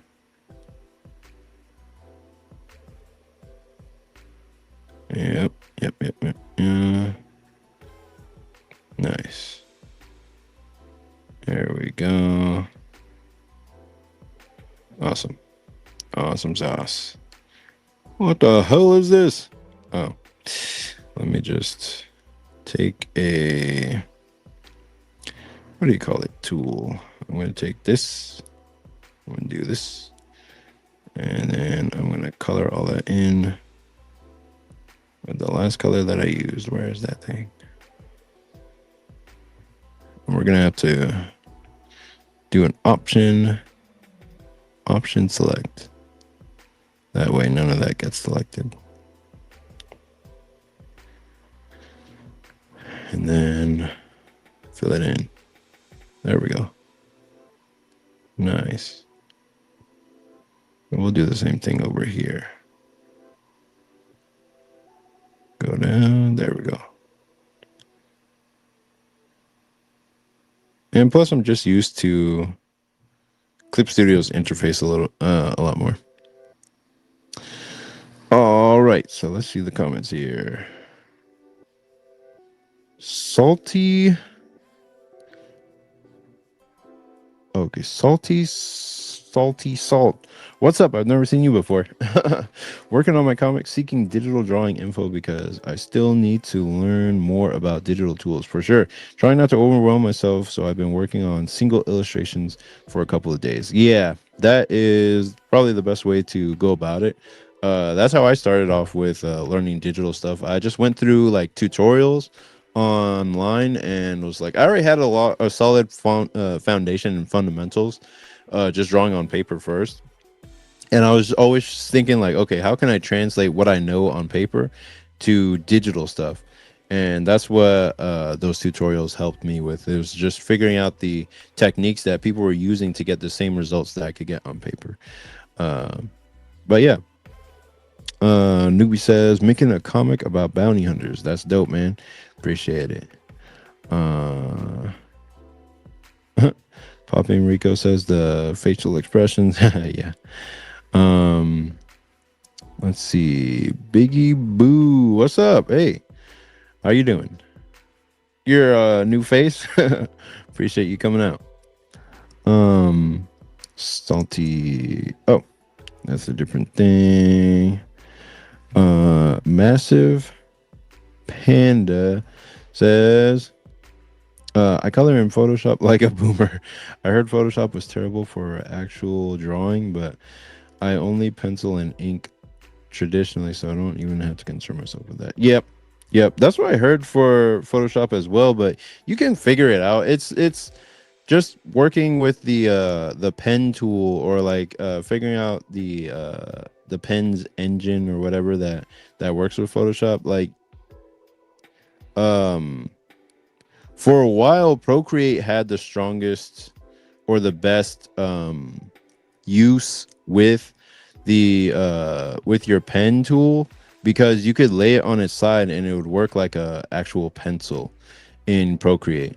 And it even took a long it took a while for even Clip Studio to catch up with that. But I don't think Photoshop ever gave a damn about that stuff. They didn't even try to do that kind of thing. So that's why people were like, yeah, it's not the best for drawing because it doesn't have all that type of functionality.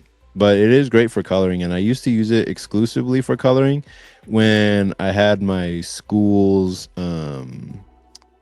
what do you call it, account, like the membership for Photoshop. But then after I got out of school, like that was that. I had to pay for it for myself, and I was just like, yeah, I can't afford this. So I just switched exclusively to Clip Studio and made sure I can learn everything necessary that I learned in Photoshop. That I made sure I could do it in Clip Studio as well, and I could. Like, you can literally do anything in that you can do in Photoshop in Clip Studio for the most part, if it doesn't have to do, like, as long as it has to do with like drawing and coloring and that kind of thing, you can do exactly the same thing. In fact, Clip Studio will take Photoshop documents, like it'll take PSDs and those file types, so you don't even have to worry about transferring all that stuff over.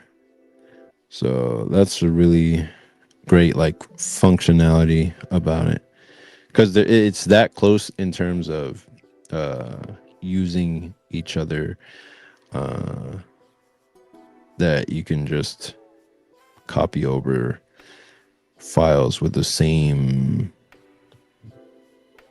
basic deal. Let's fill this in here. Check out a couple comments.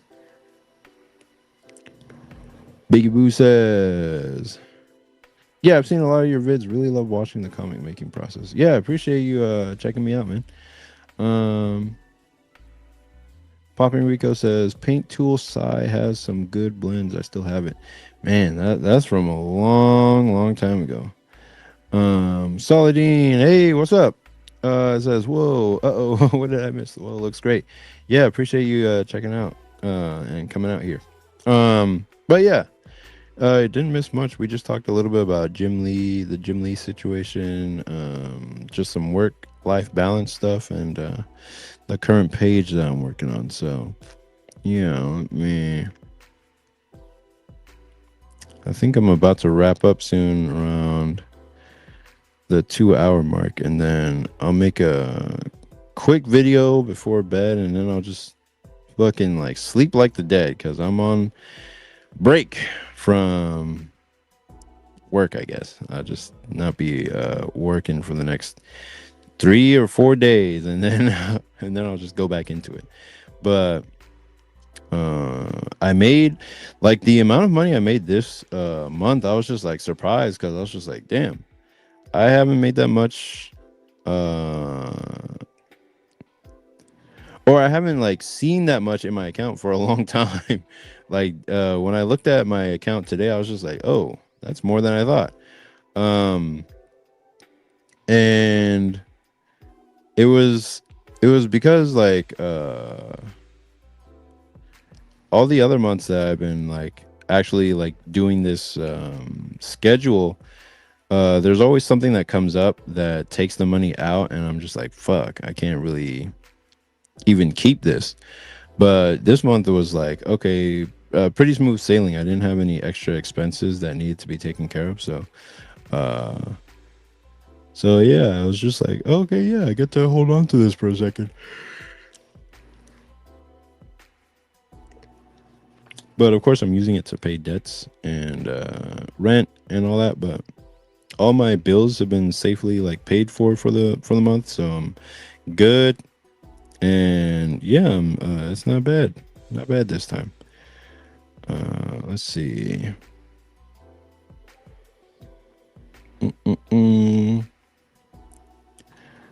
Biggie Boo says, if you want to make a comic, use Clip Studio Paint. It has the most tools geared towards that medium in terms of features and even downloadable assets. Yeah, it is top tier in making comics, manga, whatever. Like, top professionals in Japan use it for anime, and making their manga. So yeah, it's top tier stuff.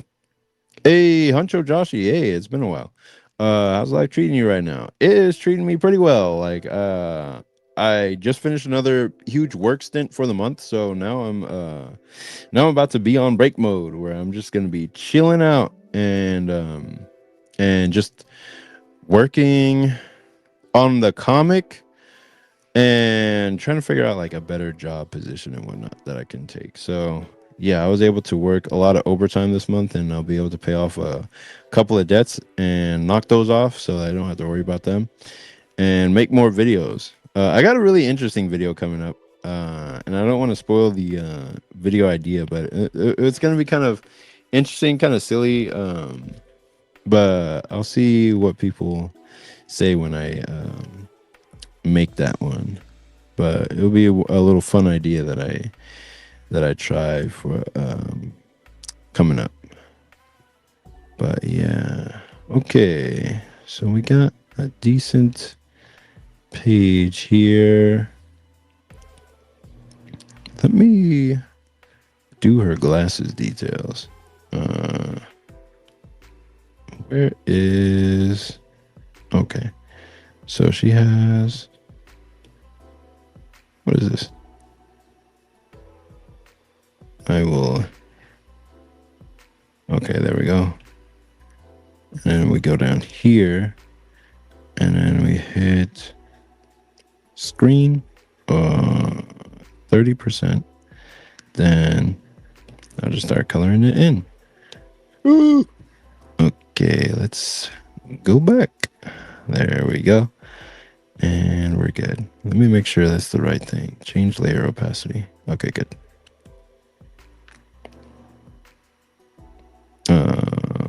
Okay. Glasses.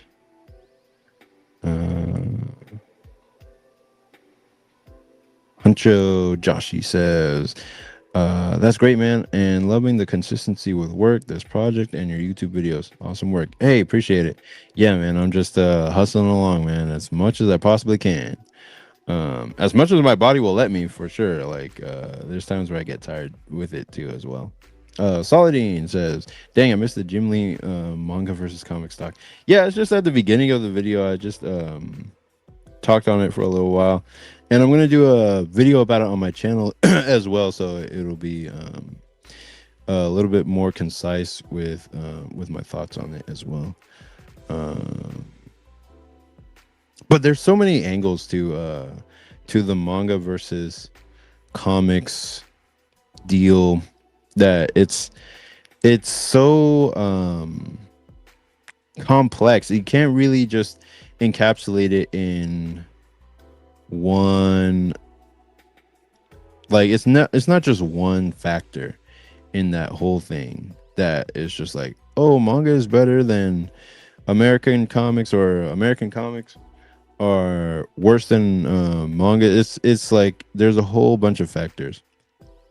Because if you think about it, a lot of manga, I'm not sure if I said this before, but a lot of manga is actually just dog water. Like, it's not, a lot of manga is bad. Like, it's so bad that they're like, it's literally like, we are going to contain this and quarantine this in Japan, and it's not allowed to leave Japan. Like, it must stay there for the safety of the world, man. Like, that's how dog water a lot of manga is. What we're getting over here is the cream of the crop, like the top tier stuff that is coming out over there. But most stuff in Japan is not allowed to leave Japan because it's bad, like just bad for humanity. But yeah, and the same applies to comics. Most comics are just dog water. Like, they're not safe for human consumption, but they get made somehow, some way. Only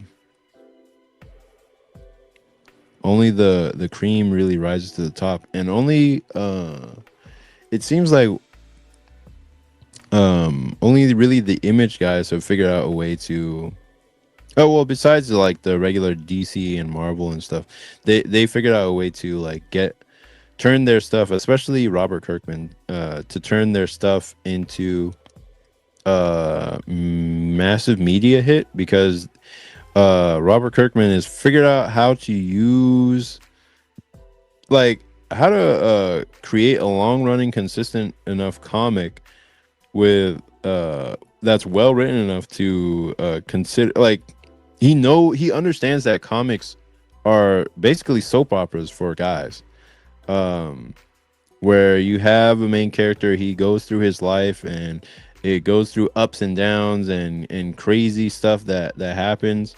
um he just did the same thing with Invincible that he did with uh The Walking Dead, where it's a soap opera, like a survival soap opera of like the relationships that are going on between the characters, and this person's smashing this person's like, cheating on that person. But then we still have the zombie stuff that we all came here for. And he gives us that in spades. Same with Invincible, we have all the superhero stuff that we come there for and love. But then he gives us like, oh, what's going on with Debbie and her relationship with her husband, and then what's going on in this situation with the child. And he understands that comics is soap opera for guys, and he knows that it needs to run long enough to where uh, it can be an established IP that people come back to over and over again, and understand like, oh, this is one that's here to stay, and it's not just gonna give us a short little story and then disappear. It's actually solid enough to continue going. Let's see what's up with the Huncho Josh says, or Joshi, Huncho Joshi. I don't know how to say your name exactly. I always say it Huncho Joshi in my head. If Hollywood hit you up to turn this project into a movie, who would you cast for your characters and actresses to play your characters? Who would you have direct? I don't even know who I would have to direct. I don't know anyone in Hollywood, and I don't know anyone who looks like Vivi who would play her as a character. And then I don't know anyone who looks like Chelsea who would play her as a character, really. Even like, they have a specific look to them that I haven't figured out, like, who is the actor that or actress that would play these characters? But I do have like a inspiration sheet for both those characters. In fact, I could show you all the inspiration sheets for that. Let me read Solidine's comment really quick. Yeah, there's some trash manga in Japan. Hello. Yeah. But yeah, let me show you the inspiration sheets for both of them, because they I created something pretty extensive for both of them so that I can just draw based on what I put in for their characters. Oh, did my pen run out of battery? Yeah, it did. Damn. All right, so my pen's out of battery. So yeah, it's a good time to show y'all what their reference sheets. So I have what do they call it? What the hell? Okay. There we go. Okay, it's called VizRef. And it's where so for Vivi, I have a whole bunch of characters. Or not characters, but like, this is her reference sheet, where I'm just like, okay, this is the type of vibe, this is the her eyes, this is her hairstyle, this is what her look is based off of. Is based off of all this crap that I just kind of mashed into one character. So like, I wanted to, like, I remember watching Haruhi Suzumiya a long time ago, and I was just like, you know what? Her vibe is kind of like that, where she's like, kind of boisterous and out there. And then her curly hair comes from like women like this. And yeah, so, and then I looked for like, what I searched up off the shoulder, where you wear your jacket off the shoulder. So I gave her that kind of thing. and her hair is kind of like this, but I had to make it a certain way. And then I remember Ninjette's eyes from Empowered, and I'm like, yeah, I want her to have like something like Ninjette's eyes, or her like vibe or general demeanor. So this one has like really close to what type of hair Vivi has, and her body type as well. Um, so yeah, these are a little bit like they don't look like Vivi, but their hair is kind of like what the vibe is I'm going for. I don't even remember where I got all these pieces of art, but yeah, these are basically what I based Vivi on. So that's the general basis for Vivi, and then for Chelsea, these are the characters and character types. So Chelsea basically looks kind of like this person in real life. I don't know who this is. They have a oh, there we go. Yeah, okay, cool. So I made sure to cut in the Instagram account as well. So I was just like, yeah, this is kind of what she would look like in real life. But she has a longer mouth. Um and I was taken from like Yusuke Murata's, like he has really open expressions with the faces and whatnot. Um so yeah, I was just like, yeah, that would be good for her eyes. And yeah, I was looking at the eyes of this character. I was just like, you know what? Yeah. Um. So yeah, this is Chelsea's like full reference sheet because I it was harder to design her than it was to design Vivi because Vivi had a really distinct look off the bat, whereas Chelsea was like, how the fuck am I gonna make a redhead character that looks visually distinct that people will like get off of the rip. So I took this like thing that the way her hair like folds down. I took that from this like Dan Mora piece, and then I just like the general vibe of this character here, and I like the body type. So I was like, that might be Chelsea's body type as well. I like this expression that I think this character's name is Aerith from Final Fantasy VII. I like what she's doing there. Um, I don't know why I took this piece. I thought Chelsea's hair would be more in her face, but that's more of a teenage type thing. So it's not really as much. This one was more of a piece like, okay, this is the general style that I want to have for Saint League where it's not too rendered and more flat. And then I like the eyes in this. This is what she would kind of what she would look like if she was real.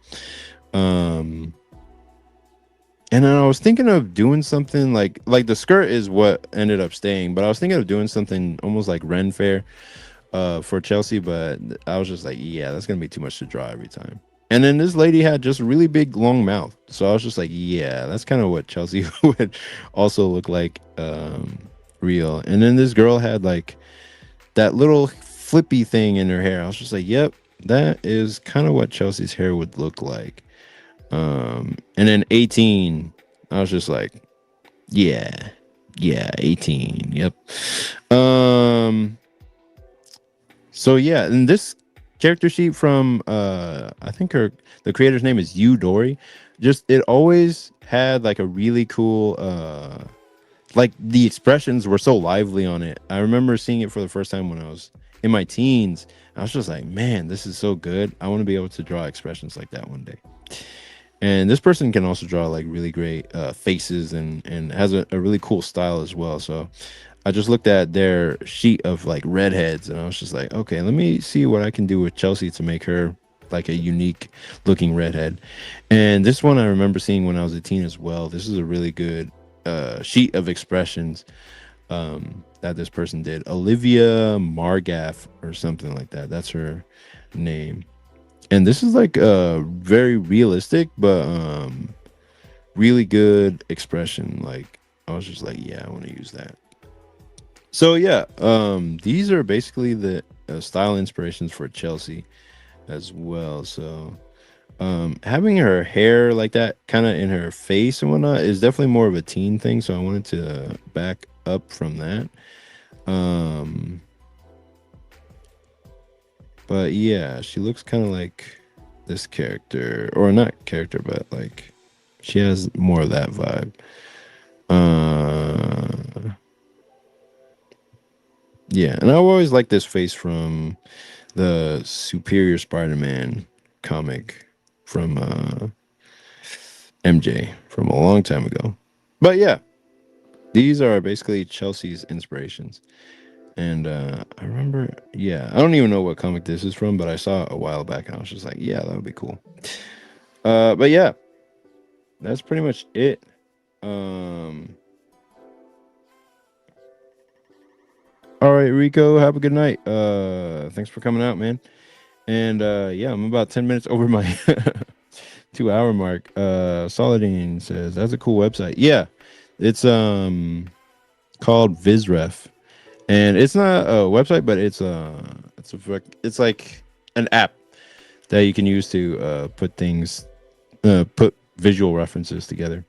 Uh, Pop Enrico said Henry Cavill as Air Rider. Saintly movie director David Lynch. Yeah, that might be hard to pull off because that guy is no more. He said, please, anyone but Tessa Thompson for Vivi. I don't even know who Tessa Thompson is. I'll have to look her up. Um, so I think Saintly might make for a good animated movie, like a cartoon. Yeah, yeah, that would be cool to see as well. Um, yeah, that's cool. Site. Okay. All right, Saladin. All right, y'all. That's pretty much it for this video. I'm gonna go ahead and sign off for now, and I'll leave y'all with the last image of Vivi and Chelsea, and just know that you'll be seeing more of them in the future. I'm just gonna be coloring away and finishing off this comic. So yeah, thanks for coming out to the show. Appreciate y'all, and I will see you in the next one. Good night and peace out. All right. Let me hit end stream.